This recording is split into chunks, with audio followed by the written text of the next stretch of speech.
noches con todos. Estamos en nuestro 7º capítulo del podcast Abiertamente. Mi nombre es Leslie y hoy estoy acompañada de Margaret para llevar a cabo esta entrevista a Cristian García. Él es periodista, es comunicador, actualmente trabaja en una radio y está bastante activo en redes sociales con temas de interés para nuestra ciudad. Cristian, ¿cómo te encuentras el día de hoy? Muy bien, gracias Leslie, un saludo fuerte también para Margaret, buenas noches con todos.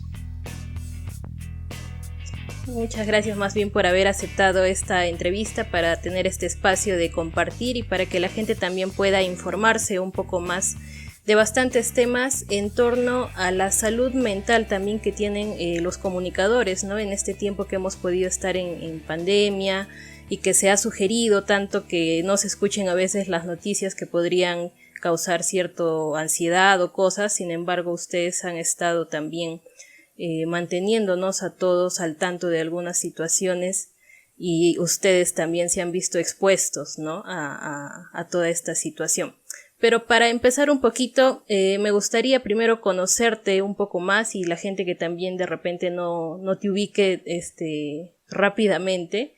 ¿Por qué elegiste periodismo? ¿Por qué comunicaciones? De repente, a mí, ¿no? Como psicóloga, jamás pensé en estudiar comunicaciones porque me veía yo bastante tímida, retraída, y el estar frente a una cámara o algo no me gustaba, ¿no? Entonces, ¿cuál ha sido la motivación para ti de poder elegir esta carrera? Mira, yo llegué al periodismo de casualidad. Yo quería estudiar otra carrera, no pude ingresar en la UNSA, y en ese año hubo una convocatoria excepcional a una tercera fase de admisión. Te hablo de hace mucho tiempo. Normalmente eran 2 fases, y en ese año abrieron una tercera fase. Entonces yo recuerdo que mi hermana me dijo, matricúlate, y yo le dije, ya, me voy a matricular, pero no le tomé importancia. Y ella me dijo, yo te voy a matricular. ¿En qué carrera? Y yo solo le dije cualquiera que sea de sociales, porque yo para ciencias o para ingenierías, pues como no es lo mío. Entonces mi hermana fue y encontró que había ciencias en la comunicación. Entonces yo le dije, ya, matricúlame. Y así fue como llegué. Yo no tenía en mi mente en el colegio tiempos previos de análisis, yo no tenía en mente estudiar periodismo. Pero se dio así. Y ya en la carrera, que yo todavía no estaba muy convencido que la podía hacer, poco a poco me fui involucrando en el tema y ya desde que estaba en tercer año de la carrera ya empecé a hacer prácticas, me empecé a meter, es más, incluso desde el segundo año. Y bueno, descubrí que podía hacerlo, porque yo aún estando en primero o segundo año todavía quería saltarme a la carrera que yo quería hacer. Y luego finalmente ingresé a esa otra carrera. O sea, ingresé a aquella otra carrera que yo quería hacer cuando ya estaba en periodismo.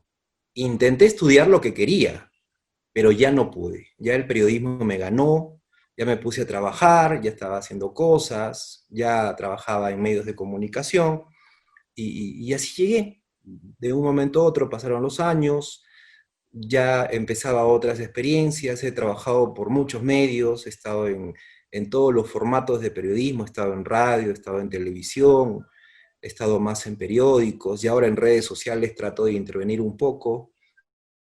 Y así, ya estoy desde casi, diríamos, 98, 99, un poco más de 20 años haciendo periodismo.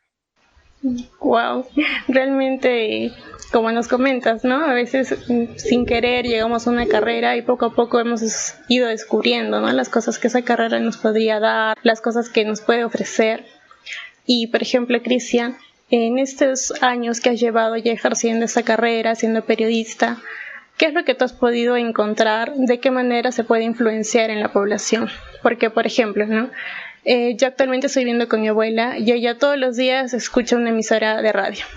Pero da la coincidencia que en esa emisora hay un periodista que de repente, de una manera muy sutil, yo lo siento, como que hace que todas las personas terminen pensando como él, ¿no? Por ejemplo, él tiene una postura justamente con el presidente, pues muy tajante. Todo lo que hace está mal. Respira, está mal. Camina, está mal. Entonces, sin querer, al estar ya en un medio de comunicación, influencia mucho, no tanto así que llegó un momento en el que mi abuela miraba al presidente en la televisión y decía, ay no, todo lo hace mal, ¿no? Pero sin de repente preguntar o indagar un poco más por dejarse llevar también lo que ella escucha. Entonces tú, en todos estos años que llevas ya ejerciendo tu carrera, ¿cómo has visto que pueden ustedes llegar a influenciar a las personas desde sus mismos puntos de trabajo? Es un tema muy delicado y que precisamente requiere un análisis de los propios gremios que están metidos en este asunto. Lamentablemente, como en muchas carreras, los gremios pueden tener un nivel de participación en lo público, en lo social, en lo protocolar, pero hacia adentro no hay una corrección, no hay una revisión, no hay una intervención. Hace algunos años se reguló vía Ministerio de Transportes y una serie de organismos privados cooperadores como un reglamento de ética para la función de los periodistas. Y básicamente sugería la autorregulación, que todos los contenidos periodísticos sean responsables en función a eso que tú dices, ¿no? La influencia que puede resultar negativa o positiva. Y más allá de esos dos extremos, la influencia que pueda resultar en personas que reciben contenidos incompletos, o contenidos tendenciosos, o contenidos falsos, ¿no? Y es un asunto que, lamentablemente reitero, los gremios ni la propia norma lo exigen. Hoy pueden ejercer el periodismo sin ser profesionales. Hay otras personas de otras ramas profesionales que pueden hacer periodismo y la ley lo permite.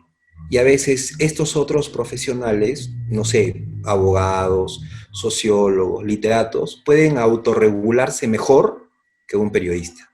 Entonces, es un tema muy sensible y pasa efectivamente por el hecho de el tipo de persona que es uno antes de ser periodista. Y creo que se irradia para cualquier profesión. Una mala persona no podría ser un buen psicólogo, una persona sin valores no podría ser un buen médico, y en abogacía con mucha mayor razón. Pero en el periodismo hay un tema muy, muy delicado que es el que tú señalas. Y dependería del medio, dependería del formato, dependería de la sintonía que un periodista pueda influenciar más o menos en sus públicos. Yo he trabajado en radios muy pequeñitas, donde seguramente me escuchaban muy pocas personas, y quizás en algo me podría haber equivocado, o en algo podría haber dicho algo posiblemente muy correcto. Entonces mi nivel de influencia era mucho menor, un impacto mucho más reducido. Yo trabajaba en un periódico hace muchos años que tenía un tiraje de 20.000 unidades diarias. Vendíamos 20.000 periódicos diarios. Y seguramente lo que yo publicaba tenía una influencia mucho mayor porque se tiene la idea de que por cada periódico vendido son 4 personas que lo leen. Llevas un periódico a la casa y lo lee el papá, la mamá, un hermano, 4 personas. Entonces yo llegaba a 80.000 personas. Entonces yo no sé si es que lo que yo escribía en un periódico, que es un poco más trabajado que lo que se puede decir en una radio, influenciaba para bien o para mal. Y es que se supone que en principio todo lo que escribes es algo correcto, contrastado, verificado, es algo trabajado con una técnica periodística, y se espera que efectivamente el periodismo aporte al desarrollo, por un lado, aporte en la educación, aporte en la formación de opinión pública, y principalmente informe. Y seguramente, como no sé de quién hablas, tampoco me lo digas, seguramente es una persona que tiene otras metas, de repente políticas, de repente no tiene formación profesional, de repente está más bien movido por intereses ideológicos, que es lo que malogra la función periodística, ¿no? Yo escucho a veces una radio que tiene una posición ideológica muy extrema, que efectivamente más o menos hace lo que tú dices. Todo el tiempo está mal el presidente, todo está mal. Y no es que todo esté mal. Y si es que está mal, como ahora está ocurriendo con Vizcarra, que efectivamente ha mentido al país, hay que decir que mintió. Pero tampoco podemos empujarnos todos a un barranco en el que el país se va a caer entero, ¿no? Entonces, hay un tema muy delicado de influencia y de formación de opinión pública, ¿no? Porque la suma de todas las comunicaciones de todos los periodistas, de todos los medios, forman opinión pública. Y eso es lo que puede determinar que un país esté tranquilo o que un país haga una marcha de los cuatro suyos, o haga un arequipazo, una gesta de junio, o un cacerolazo, ¿no? O que todos estén en sus casas en cuarentena, escondidos, protegidos y cosas así, ¿no? Claro.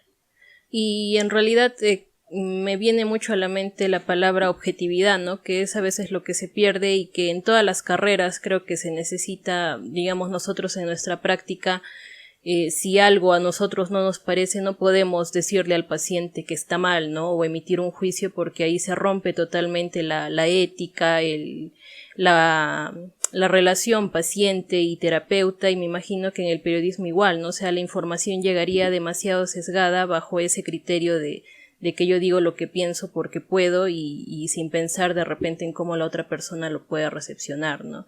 Y ahora con todo lo que está pasando, que se ha trasladado casi a la virtualidad y a ese acceso a la información, se ha visto mucho, por ejemplo, el tema de los influencers o lo que tú decías, ¿no? Que cualquier persona también puede hacer periodismo. ¿Cuál sería para ti esa visión? ¿Hacia dónde está apuntando la carrera en sí de las comunicaciones bajo esta nueva modalidad, ¿no? Que de repente muchos jóvenes actualmente se animan a estar en redes, pero sin tener las herramientas que obviamente una profesión te puede brindar. Hay un tremendo riesgo en informarse solo de las redes sociales. Es un tremendo riesgo porque puedes estar mal informado o puedes recibir información incompleta, que son cosas distintas, ¿no? Te malinformas o te desinformas. Y eso se está viendo mucho en redes sociales. Han aparecido muchas páginas de redes sociales que aparentemente son portales de noticias, pero que no sabes quiénes son los dueños, no sabes quiénes son los periodistas que lo hacen, no sabes qué intereses tienen, y subliminalmente, como decía Margaret, pueden influenciar hasta hacia ciertos temas, ¿no? Imagínate un portal web que todo el tiempo esté promocionando el dióxido de cloro y que haya gente que crea que esas son noticias serias, noticias con base científica. Hay toda una discusión, no hay un consenso científico respecto del dióxido de cloro en función a que los estudios no están científicamente certeros, publicados, ¿no? Pero imagínate para el ejemplo que haya un medio que esté constantemente hablando del dióxido de cloro y que ponga dosis, que ponga frecuencias, que recomiende a alguien que lo vende, y posiblemente ese que lo vende no tiene como ninguno un registro sanitario, no tiene control de Digemit, no tiene control de nadie, y puede estar vendiendo cualquier producto. Pero si tú lo ves en redes sociales y crees que es cierto, hay un riesgo, ¿no? Pero por otro lado, también hay una ventaja con las redes sociales porque te informan más rápido de lo que ocurre, ¿no? Antes, yo no he crecido con las redes sociales, yo he crecido en formatos de comunicación de medios tradicionales, radio, televisión y periódico, y lo que ocurría en el momento lo informaba la radio si es que estaba allí. El canal tomaba la información lo pasaba en la noche, y el periódico al día siguiente, ¿no es cierto? Lo leías al día siguiente. Hoy, cualquier persona hace una transmisión en vivo de un accidente y lo está informando, ¿no? Y podría incluso en ese momento decir que tal conductor tuvo la culpa en el caso hipotético de un accidente con resultado fatal de 4 muertos, voy a decir cualquier número que se me ocurrió, y dice que el conductor de ese auto que yo estoy enfocando tiene la culpa porque se pasó la luz roja. ¿En función a qué contraste de información? O sea, por una propia posición subjetiva, lo que tú decías, ¿no? Y eso es un riesgo, ¿no? Eso es un riesgo, es un exceso, es una irresponsabilidad también.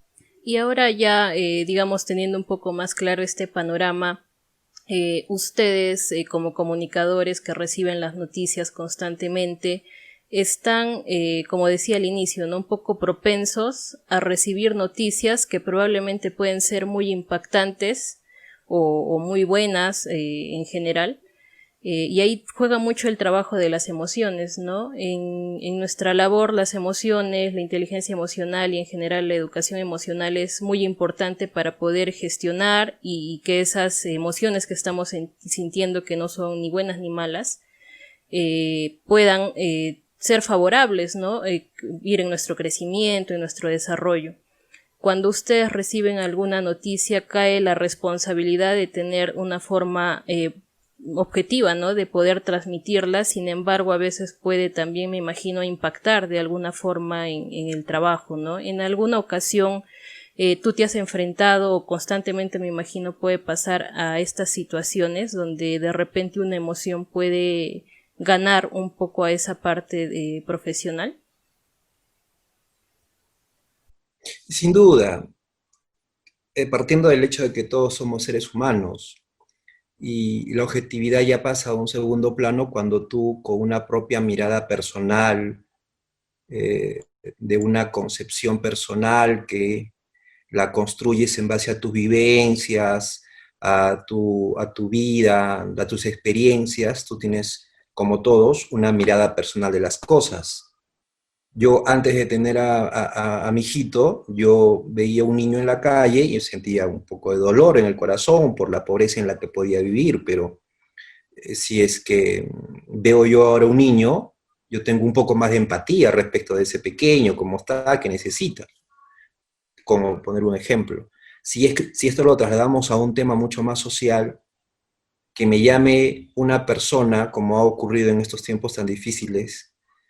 Pasó con una amiga de la universidad que me llamó a contarme de que su papá estaba mal y que necesita oxígeno y que no lo tendrían en el hospital. Y yo automáticamente me reflejé como que si fuera mi propio padre el que estaba necesitando el oxígeno. Entonces, si fuera de repente una persona desconocida, yo podría asumir el hecho de una forma un poco más externa, como algo más, como un accidente más, un incidente más periodístico que yo cumplo con informar, doy un nombre, ocurre esto, hago la denuncia, pido participación de la autoridad, pero a veces te toca, ¿no? A veces te toca, a veces te sensibiliza el problema y es un poco difícil ser meridianamente objetivo en esos casos, ¿no? Otro ejemplo rápido es que la gente que ha estado protestando hace poco porque los bancos no les perdonan un sol y que por el contrario les ponen más tasas de interés y les cobran más y los tienen amarrados a las deudas, salieron a protestar, reclamando al gobierno que los ayuden, que les den un apoyo. Y en lugar de apoyo, vienen los policías y les meten balas de perdigón y les meten bombas lacrimógenas y los golpean, y uno puede creer, ¿no? Yo puedo tener un amigo ahí que es un trabajador que quedó en quiebra y que en lugar de apoyarlo lo están deteniendo, lo están maltratando. Entonces, siempre hay un riesgo, hay una muy delgada línea entre lo objetivo y lo subjetivo, y muchas veces, en función a eso, también uno puede, creo yo, yéndome al otro lado, interpretar mejor la realidad, ¿no? Porque a veces, muchas veces opinamos sobre cosas que no conocemos o no hemos visto de cerca, pero una vez que las hemos visto, que las hemos conocido, que hay un acercamiento más a problemas de ese tipo, hay una mayor sensibilidad para comunicar, y creo que eso podría tener mejores resultados en el proceso de tratamiento de la información y finalmente la entrega de la información a los oyentes, a los lectores, a los televidentes, a los públicos que se reciban, ¿no? Claro. Y por ejemplo, respecto a esta parte emocional, ¿no? Que como mencionas ya es algo neto de nosotros como seres humanos y por más profesional que seamos, en algún momento, ¿no? Nos va a tocar algún tema en específico. Pero a mí se me venía a la cabeza, ¿no? En la radio también muchas veces he escuchado que hay personas que quizá necesitan un tipo de ayuda o un tipo de apoyo y piden pues ese apoyo mediante ese medio de comunicación.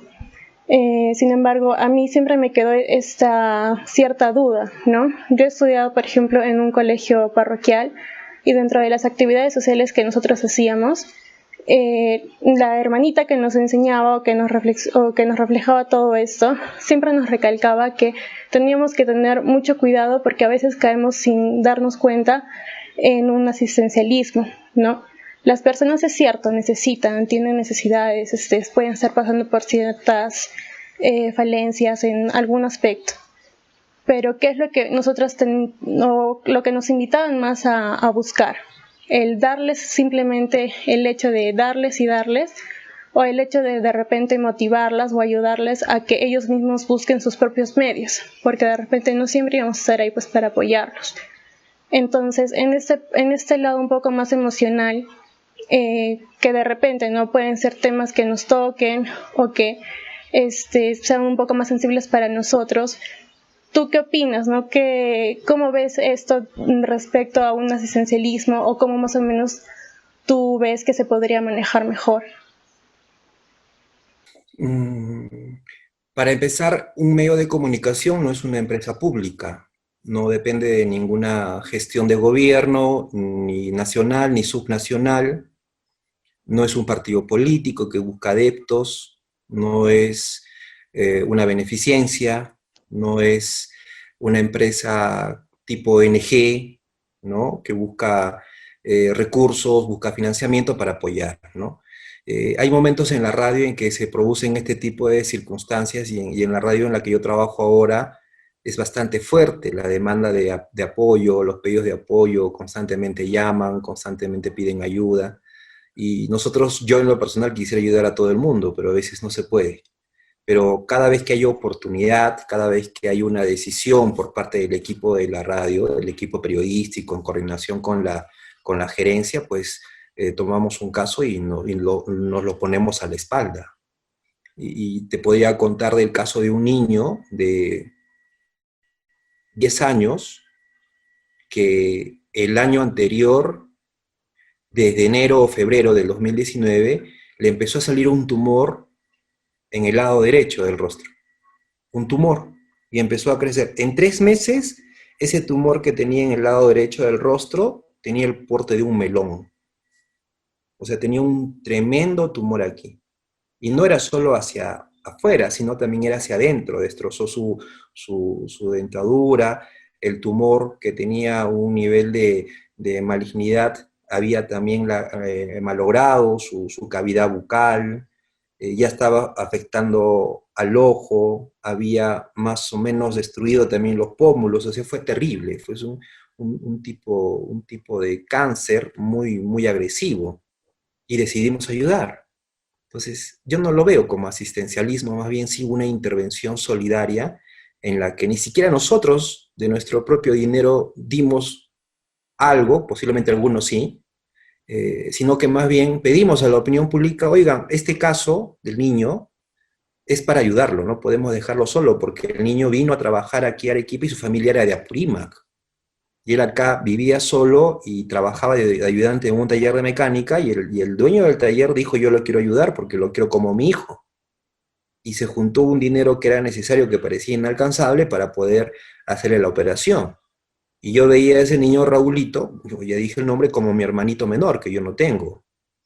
Y muchos se identificaban así, ¿no? Lo veían como su hermanito menor, lo veían como su hijo, lo veían como un primo, y la gente venía y ayudaba, ¿no? Y se logró una meta, se logró operar. Al niñito lo hicimos operar en el Hospital del Cáncer. Lo vimos luego de que salió de la operación, con su carita todavía desmoronada, pero todavía había terapia, había que hacer injertos, una reconstrucción. Y lo último que supimos de él fue que estaba bastante rehabilitado, porque él quería vivir. Había un riesgo de vida también en la operación. Entonces, no sé si los medios tengan alguna labor asistencialista, porque eso más podría tener una connotación de un gobierno, de un sector público. Pero creo que también es una responsabilidad de los medios participar frente a estos problemas. No se podrá ayudar a todos, pero cuando hay casos puntuales creo que sí se puede intervenir, y a veces se hace, y se hace con éxito también. Y en este tiempo que hemos estado de pandemia y que hemos estado en casa, como lo comenté hace un momento, se veía mucho las sugerencias para cuidar nuestra salud mental era justamente evitar la sobreinformación, ¿no? Uno iba orientado por justamente el tema de las redes sociales, ¿no? Que como decías, no hay mucho filtro y mucha de la información podía ser errada, pero también ha habido gran población que estaba constantemente averiguando, digamos, las cifras y todo eso, ¿no? Ustedes como periodistas tenían acceso a eso constantemente, prácticamente todo el día y lo transmitían, pero toda esa cantidad de información que ustedes recibían también podía tener un impacto en su propia vida personal, ¿no? En la vida de familia, en las preocupaciones personales, en el hecho también del contagio y de todo eso. En tu experiencia en este tiempo que ha sido nueva para todos, ¿cómo es que has podido vivenciar toda esta etapa? Muy complicado porque siempre los medios tratan un poco de anticiparse a las cosas o de ir más o menos proyectando escenarios posibles para cualquier situación, política, social, económica. Si ocurriera un hecho de quiebra económica en el mundo, pues acá consultamos con especialistas y les preguntamos qué repercusiones hay para el Perú, ¿no? Si hubiera un sismo en Chile, como hace poco ha habido uno, preguntamos a los geofísicos de Arequipa hoy cómo está el silencio sísmico en la ciudad, en el sur, siempre un poco nos anticipamos para ver posibles escenarios. Y yo tuve también en un grupo de WhatsApp de unos amigos del colegio, habían algunos que estaban muy interesados con la pandemia a fines del año pasado, cuando aún nosotros estábamos lejos del tema, creíamos que nunca iba a llegar, estaba en el otro continente y seguramente había muchos temas similares y pensábamos, como humanos también confiados, pensábamos no pasa nada. Pero conforme pasaban los meses eso se saltó a Europa, empezó en Italia, llegó a España y venían datos pero de terror. Y entonces era inevitable anticiparnos cuando nos toca a nosotros. Y yo no pude dejar de comentar esos temas en casa con mi familia, y sentía que había como una suerte de carga que yo les ponía a ellos de algo que todavía no se sabía que iba a ocurrir aquí en Arequipa, en el país. Entonces dejé de hacerlo, pero seguía pensando que podía ocurrir, mientras veías cómo el virus se acercaba, ¿no? Cómo de Asia saltó a Europa, y era fácil por el turismo y relaciones que hay entre peruanos y españoles, o Europa con Estados Unidos y todo el flujo de turistas que hay, que posiblemente pudiera llegar muy pronto. Pero llegó más rápido de lo que esperábamos. Días previos a que ya finalmente se decretara la cuarentena, yo sostuve una conversación en función al trabajo que yo veía en la empresa en la que estoy, de que ya era evidente que iba a llegar al Perú. Y lo siguiente, luego de que llegó, porque llega la segunda semana de marzo más o menos, la primera semana de marzo, lo siguiente era que cierren las fronteras, que nos impongan cuarentena. Y yo ahí sí reconozco que tuve un error en unos días de cálculo, porque yo creía que la cuarentena en Arequipa, en el Perú, la iban a imponer como a 21 de marzo. Y yo, como ciudadano antes que como periodista, no pude evitar, ya por el tema tan grave, involucrar a mi familia. Y sostuve una reunión no solo con ellos, sino con otros familiares, deslizando la posibilidad de que se venía un estado de emergencia y que prevea que posiblemente iban a cerrar mercados, iban a cerrar bancos, iba a haber cierre de las ciudades y estado de emergencia con militares en la calle, y ya más o menos yo deslizaba la idea, pero eso yo no lo podía decir en la radio, porque hubiera sido causar un problema social. Al final, ese problema siempre se causó, y ustedes van a recordar cómo la gente iba a comprar no alimentos, sino papel higiénico. Y todo un desbande en centros comerciales, la gente haciendo colas cuando todavía no había cuarentena. Entonces, yo luego decidí no meter mucho a mi familia en estos temas cuando ya la cuarentena estaba, pero era inevitable traer temas a casa. Entonces fue un tema muy complicado, porque lo que se recomienda en temas de este tipo de situaciones es mantener la calma y siempre estar comunicados, pero había mucha información. Y luego de unos días pasa lo de Ecuador, que la gente se moría en las calles, que los muertos estaban botados en las esquinas, que quemaban los cadáveres en las calles, que arrastraban los cadáveres por calles y los dejaban abandonados. Y yo decía, ¿cuándo le ocurre eso al Perú? Y criticábamos que las autoridades no tuvieran reflejos, pero esa sobrecarga de información, sumado a que podría tocarte a ti como periodista o alguno de tus familiares, fue muy duro en los primeros meses. Y sobre todo en los primeros meses de tensa calma, porque si se acuerdan, marzo la hemos pasado tranquilos. Hablando de Arequipa, mayo hemos sido espectadores de lo que ocurrió en Iquitos. Abril, marzo, abril, mayo, esos meses más el virus estuvo en el norte. Y en Arequipa estábamos contentos, hasta decíamos que en Arequipa no nos iba a dar porque estábamos en altura. Pero cuando llega junio, fue muy duro para muchos. Un balón de oxígeno llegaba a costar 7.500 soles y no había oxígeno. Entonces, fue muy complicado porque la presión de la gente por recibir soluciones era desbordada y la reacción de las autoridades era mucho mayor y uno no podía evitar involucrarse en ese tipo de emociones o de sentimientos, de frustración, de tristeza, de dolor. Ustedes saben, y los que nos están viendo seguramente, todos los días moría alguien conocido. Todos los días hemos llegado en días en que han muerto hasta 60 personas. Felizmente el tema ha bajado, pero fueron días muy complicados. Hablando ya de junio, julio y todavía agosto, la cosa ha bajado un poco, pero fue muy duro en todos esos tiempos y lamentablemente la información era muy excedida y uno no podía evitar alejarse de ella. En mi caso, tenía que estar constantemente informado porque de lo contrario, ¿de qué podía yo comentar o tratar de interpretar lo que estaba ocurriendo, ¿no? Claro, y justamente vivir toda esa experiencia, ¿no? Además de pasar una cuarentena como le hemos pasado todos nosotros, adicionalmente conocer esa información, ¿no? Que tienes que tener mucho cuidado en la información que das, en lo que dices, en cómo lo dices, porque ustedes como medios de comunicación saben, ¿no? La responsabilidad de justamente de lo que dicen y cómo lo dicen, cómo influyen las personas. Quizá había medios en los que lo podían decir de una manera quizá no tan adecuada y podía generar demasiado pánico o quizá pánico en cierto sector y en otros no.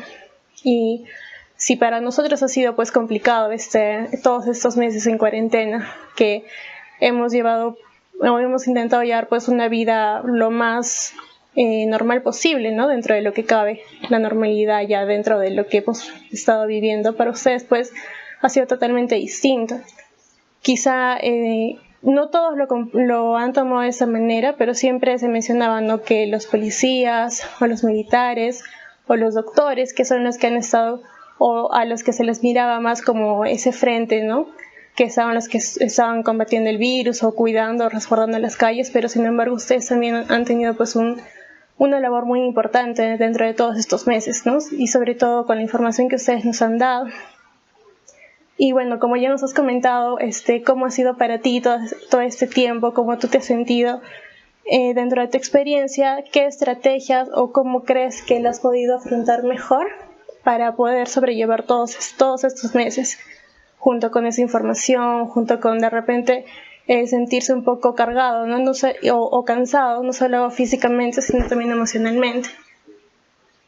Mira, no sé cómo he pasado todo este tiempo.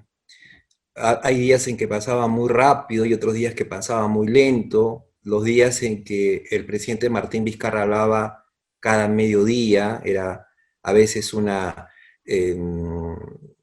señal de esperanza, porque Vizcarra decía estamos bien, estamos poniendo esto, haciendo lo otro, y los contagios todavía no subían mucho, pero conforme empezaron a multiplicarse y a haber más muertos y crisis en Iquitos, crisis en el norte, ya Lima se llenó de coronavirus, Vizcarra deja de salir a los medios de comunicación.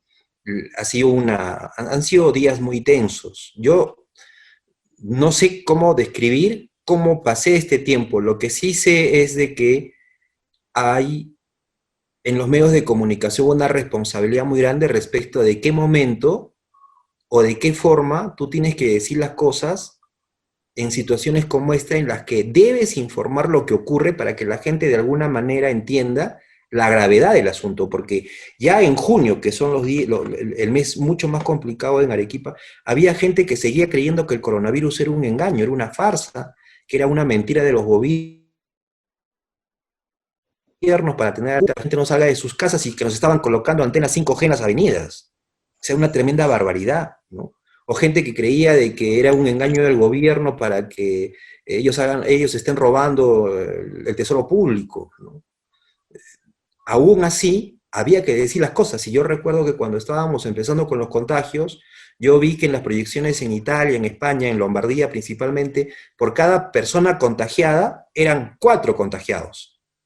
Si encontraban un positivo en Italia, proyectaban que ese positivo ya había contagiado 4. Cuando aquí en Arequipa teníamos 5 contagiados, yo apliqué la misma interpretación de Italia y dije, acá ya estamos en 20 contagiados. Así que por favor, ¿no? Me dirigí a mis oyentes, por favor, tenga cuidado. Mira, hablando de 20 contagiados, hoy, ahora estamos más de 100.000. 20 contagiados, por favor, tengan cuidado, aléjense, cuídense, tomen sus medidas de precaución. Ya estamos 20 contagiados. Saliendo de la radio me llamó una fiscal y me dijo, estás alarmando a la población. Y me reclamó de dónde yo había sacado esa información y le expliqué. Y le dije, doctora, esto no es alarmar a la población, esto es anticipar lo que va a venir. ¿O usted cree que esos 4 o 5 infectados no han contagiado a nadie? Entonces había una presión personal por, como periodista mínimamente responsable, informar lo que estaba ocurriendo y generar un poco de conciencia para que los que escuchan la radio sepan lo que viene. Había una presión por parte de las autoridades que decían, oye, no informes eso, que estás alarmando, como tratando de contener lo que era inevitable. Y había una presión de la población que decía, esto es mentira. No existe el coronavirus, ¿no? Y en esa situación, pues uno tenía que seguir dando las noticias, cargándose, de repente emocionalmente, cargando de repente pesos que no me correspondían, pero pues, era mi función, ¿no? Y lo sigue siendo. No sé hasta qué punto yo haya sido afectado psicológicamente, no sé, tendría que hacerme una evaluación, pero es una tremenda carga que todavía siento que muchos colegas tienen, y sobre todo cuando empiezan ya a aparecer los fallecidos, ¿no? Y eso creo que tendría que ser motivo de un examen, de una evaluación, de un estudio en lo psicológico, en lo psiquiátrico, qué tanto ha impactado y de qué manera esta ansiedad, esta depresión, esta angustia ha influido en que los contagiados por COVID no se recuperen como los que no tienen esas condiciones psicológicas, ¿no? Sería interesante saber porque posiblemente de acá a unos años otra vez tengamos otras enfermedades similares y debiéramos de aprender lecciones, ¿no? Y en realidad de mucho valor en realidad la información que tú nos das, y también valorar un poco su trabajo, ¿no? Nosotros que quizá no somos comunicadores y que nos hemos aventurado a acomodarnos a las redes, es bastante difícil el poder estar frente a una cámara o el poder tratar de interactuar con la gente que sabes que está ahí pero que a la vez no está, ¿no? Y sobre todo ustedes que están muy expuestos en realidad a la crítica, a que si dices algo, como puede haber gente que le gusta, puede haber gente que no le gusta, y que en esto de las redes te vuelves a veces tan vulnerable, pero también te da esa capacidad de poder sobreponerte o simplemente saber qué es lo esencial, ¿no? Que estás haciendo un buen trabajo. Y bueno, ya para ir culminando un poco, queríamos saber si es que ahora tú estás en nuevos proyectos o en dónde te pueden encontrar o qué aspiraciones en general tú tienes para tu carrera, ¿no? Para esto del periodismo. Antes de responderte lo que me dices, eso que acabas de indicar de que muchas personas pueden estar de acuerdo o no con lo que yo diga, pues es natural, ¿no? Es natural, yo lo he visto desde antes, nunca vas a poder tener el pensamiento o la expresión que les agrade a todos. Hoy este tema del presidente Vizcarra, por ejemplo, nos polariza, muchos dicen váquenlo, otros dicen no podemos vacarlo, que acabe su periodo, otros dicen que lo investiguen, que lo enjuicien, y surgen los apasionamientos, ¿no? Entonces uno trata de mantenerse imparcial, de mantenerse objetivo, de ser responsable, pero aún así en ese tono de responsabilidad, de imparcialidad, de decir las cosas como son, de recomendar una mayor calma en el análisis de las circunstancias, de los audios y todo ello, siempre surgen opiniones que hasta atacan a los periodistas, ¿no? Los atacan, los cuestionan, los reducen, los califican. Y ahora en redes sociales, pues tú creas un perfil, le pones cualquier foto, pones cualquier nombre, y atacas a los periodistas. Algunos son ataques de personas espontáneas, de gente que está en su casa y no le parece algo y critica, o también son ataques de gente asalariada, como del gobierno regional o del alcalde, sus entornos, que son los llamados troles, ¿no? Que atacan ya más bien con una mala intención, con una consigna. Es normal. Siempre va a haber gente que piense igual, que te dé la razón, o que cuestione lo que dices, o que simplemente te rechace tu opinión, ¿no? Y creo que es que haya esa reacción es una señal de que efectivamente tu labor no es unidireccional y que estás más bien amplio respecto de todos los temas. Y sobre lo que yo estoy pensando hacer, creo que en estos tiempos, aunque ya hemos salido de los momentos críticos, creo que nunca dejas de proyectarte en lo que tienes que todavía cumplir como persona antes que como profesional, ¿no? Siempre estás pensando en cosas como persona, lo que te corresponde hacer, y hay muchos temas, pero referido al periodismo no me he todavía proyectado en nada. Yo sigo en esta radio, seguramente estaré un tiempo, no lo sé. No me aferro mucho a los medios de comunicación en los que yo trabajo, siempre ocurren cosas como empresas que son, pero por ahora creo yo que mi meta diaria es llegar a la radio, sentarme, escuchar a la gente que me pregunta algo, que me quiere comentar algo, o que quiere denunciar algo, desarrollar la información, atender las quejas, buscar soluciones a los problemas, atender las denuncias, reclamar a la autoridad que atienda a los pacientes. En este tiempo hemos confrontado mucho con el director del Hospital Honorio Delgado, hemos confrontado mucho con el gerente regional de salud, exigiendo que efectivamente hagan las cosas que no están haciendo. Y eso es lo que estamos haciendo ahora. Ojalá que, yo quisiera que, en función a que acabe la pandemia, pues poder proyectarme mejor, pero creo que ahora el objetivo de todos nosotros es que esto acabe pronto y que podamos nuevamente recuperar lo que hacíamos antes del 15 de marzo. Quizás sea muy lento el camino que nos depare la situación por cómo se ha presentado, pero tenemos que ir en esa línea, ¿no? Todos como ciudadanos, para que otra vez la economía se pueda recuperar. Muy bien. En realidad, muchas gracias, Cristian, por darnos un poco de tu tiempo para poder realizarte estas entrevistas, estas pequeñas preguntas, y poder conocer un poco más de ti, de tu trabajo, y sobre todo, ¿no?, lo que han estado realizando, la labor importante que han estado realizando ustedes. Así como nos comentas que ha podido haber ese agotamiento o ese cansancio físico y emocional, tanto en ti, imagino que pueden haber sido también en muchos otros periodistas que han llevado día a día su labor y realmente nos han dado la información que muchos estábamos buscando. Y es pues un trabajo que hay que reconocer y agradecerles, ¿no? Porque así como bien dices, muy aparte de ser profesionales, todos somos personas, ¿no? Y esas emociones, todo lo que sentimos y todo lo que vemos, pues cada uno lo va manejando de una diferente manera, y eso es lo que vamos viviendo día a día. Y para poder finalizar esta entrevista, te queríamos invitar a responder una pequeña pregunta que los tres, bueno, como ya nos conoces, los tres llevamos una formación dentro de lo que viene a ser el enfoque gestáltico. Este enfoque propone que a las personas con las que nosotros interactuamos les preguntamos qué es lo que se llevan, qué han aprendido, qué nuevo se llevan, no solamente de la entrevista para que se quede hoy día, ¿no?, sino que para que eso que se llevan o eso que han llegado a aprender, pues de repente les pueda servir en su día a día a lo posterior. Creo que un repaso de las obligaciones que tenemos como ciudadanos antes que como profesionales o como responsables de algunas cosas, ¿no?